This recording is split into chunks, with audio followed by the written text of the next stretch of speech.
River can அப்படி சொல்லுவாங்க. தமிழில் பார்த்தீங்கன்னா கொரத்தாந்தட்டு அப்படி சொல்லுவாங்க. இது நிறைய இடத்துல நம்ம கிராம சைடில் பார்த்துருக்கலாம். இது ரிவர் கேன் எதனால் பேர் வந்துச்சுன்னா, ஆற்றோட ஓரங்களில் இது அதிகமாக வளரும்.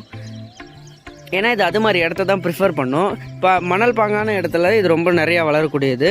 இது வந்து ஒன்று அப்படியே ரைசோம் மாதிரி தான் இது வளரும். ரைசோம்னா அந்த கிழங்கு மாதிரி இஞ்சி மாதிரி வச்சாலே அது நிறையா அப்படியே ஒன்று ஒன்றா வளர்ந்துட்டே போயிடும். இது இதோட ஃப்ளவர்.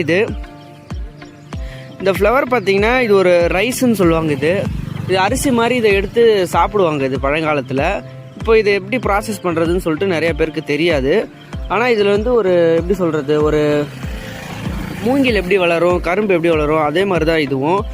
கரும்பு வந்து சுகர் கேன் அப்படி சொல்லுவாங்க. இதை வந்து கேன் வெரைட்டி அப்படின்றது பார்த்திங்கன்னா இந்த பெரம்பு, மூங்கில் அதெல்லாம் பார்த்திங்கன்னா கேன் வெரைட்டியில் வரும்.